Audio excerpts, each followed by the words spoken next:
Bank Indonesia dan Otoritas Jasa Keuangan Indonesia mendukung penyelenggaraan Indonesia Fintech Summit 2022. Melalui acara ini diharapkan dapat mampu mengoptimalkan dampak positif pada sektor jasa keuangan terhadap pertumbuhan ekonomi mendatang.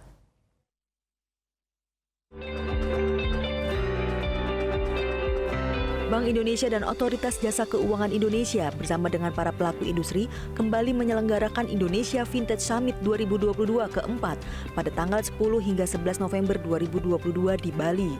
Acara ini bertujuan untuk mempercepat digitalisasi pada industri jasa keuangan.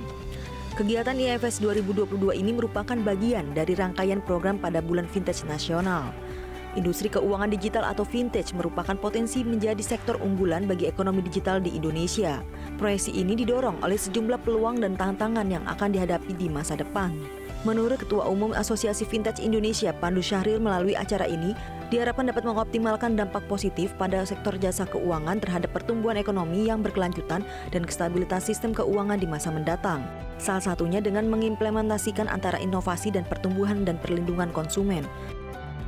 Tapi kami harapkan acara ini menjadi pembuka awal untuk bisa meneruskan momentum positif ekonomi di Indonesia. Dan kami harap role of fintech itu akan makin mempercepat laju ekonomi yang ada di dalam Indonesia. Nah, jangan lupa juga, saya juga mau ngingetin juga karena banyak sekali antusiasmenya, bukan saja dalam negeri tapi juga dari luar negeri.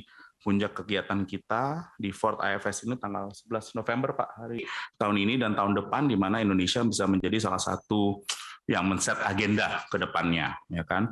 Nah, juga kita berbeda dengan tahun lalu, tahun ini specifically kita mengadakan sesi Women in Fintech yang diharapkan dapat mengawali kerja nyata industri fintech dalam mendorong partisipasi wanita dalam sektor jasa keuangan digital di Indonesia.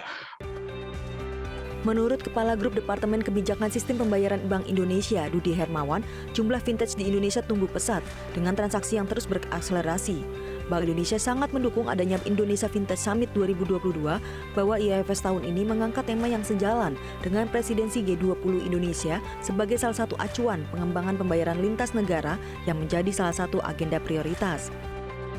Dalam konteks Fintech Summit ini juga kami dari Bank Indonesia selalu mendukung ya, terkait dengan upaya-upaya terkait dengan bulan Fintech ini. Kita mencoba menciptakan satu ekosistem end-to-end yang lebih stabil. Jadi inovasi kita fasilitasi, kemudian stabilitas sistem atau kehandalan sistem, kalau dalam Bank Indonesia istilahnya cepat, mudah, murah, aman juga bisa terfasilitasi. Dan yang lebih terpenting lagi adalah terkait dengan concern cyber attack juga menjadi perhatian utama kita. Sedangkan menurut Kepala Grup Inovasi Keuangan Digital OJK Triyono, saat ini, Otoritas Jasa Keuangan telah berkolaborasi dengan seluruh elemen ekosistem keuangan digital untuk mempersiapkan infrastruktur. Hal ini diyakini mampu dapat meningkatkan tata kelola dan tingkat keamanan dalam bertransaksi melalui layanan dan produksi keuangan digital. Menurut kami cukup membanggakan bagi kita di Indonesia, karena kalau Bapak Ibu semua tahu, setiap negara tuh punya big event ya, dalam arti acara fintech yang cukup besar di setiap tahun, di setiap negara bahkan.